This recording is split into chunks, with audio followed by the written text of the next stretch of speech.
আসসালামু আলাইকুম। আজকে নতুন একটা লিসন শেয়ার করব, সেটা খুবই গুরুত্বপূর্ণ। তো শেষ পর্যন্ত দেখুন, তাহলে বুঝতে পারবেন।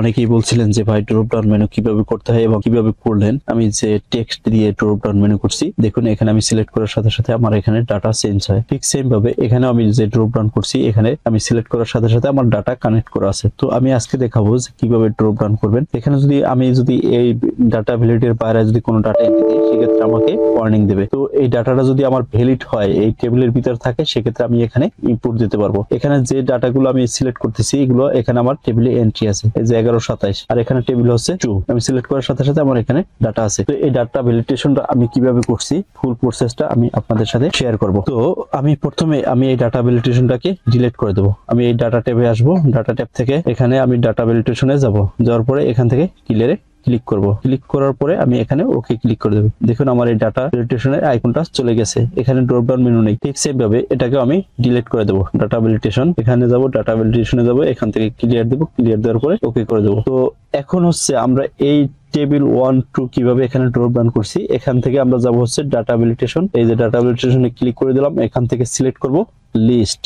তো আমরা এখানে দুইভাবেই করতে পারি। এখানে সোর্স সিলেক্ট করে দিতে পারি, যেখানে আমার ডাটা এন্ট্রি করা আছে সেখান থেকে আমি ড্র্যাগ করে সিলেক্ট করে দিতে পারি। আর একভাবে হচ্ছে আমরা টেক্সট লিখে দিতে পারি। তো আমরা এখানে লিখবো টেবিল 1। প্রথমে আমরা লিখে দেব টেবিল স্পেস 1, এরপরে কমা টেবিল 2 স্পেস 2 দেওয়ার পরে আমি ওকে ক্লিক করে দেব। দেখুন সাথে সাথে আমার ড্রপ ডাউন আইকন চলে আসছে। এখন আমরা এখান থেকে ড্রপ ডাউন সিলেক্ট করতে পারতেছি। এই যে দেখুন ড্রপ ডাউন সিলেক্ট করতে পারতেছি। এখন হচ্ছে নাম্বারের এখানে আমি এটাকেও কিভাবে একটা লিস্ট করতে পারি, ড্রপ ডাউন লিস্ট। এখানে আমি সিলেক্ট করার পরে এরপর হচ্ছে আমি এখান থেকে ডাটা ভ্যালিডেশনে যাব, এখান থেকে সিলেক্ট করে দিলাম ডাটা ভ্যালিডেশন, এখান থেকে লিস্ট সিলেক্ট করে দেব। দেওয়ার পরে এখান থেকে আমি এইটাকে, যেহেতু আমি একটা রেঞ্জ থেকে সিলেক্ট করব, সেজন্য আমি এখানে ক্লিক করে দেব।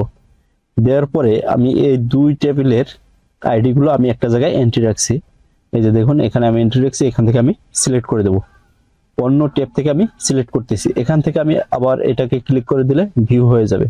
এখান থেকে আমি ওকেতে ক্লিক করে দেব। দেখুন আমার দুইটা টেবিলের ডাটা এখানে চলে আসছে। তো এইভাবে আপনারা ড্রপ ডাউন মেনু করতে পারেন। তো আশা করি আপনাদের কাছে ভালো লাগছে। ভিডিওটি সম্পূর্ণ দেখার জন্য আপনাকে অনেক অনেক ধন্যবাদ, এবং ভিডিওটা শেয়ার করে আপনার প্রোফাইলে সেভ করে রাখতে পারেন। যদি মনে না থাকে তাহলে পুনরায় দেখতে পারবেন। আজকে এই পর্যন্ত, সবাই ভালো থাকুন। আসসালামু আলাইকুম।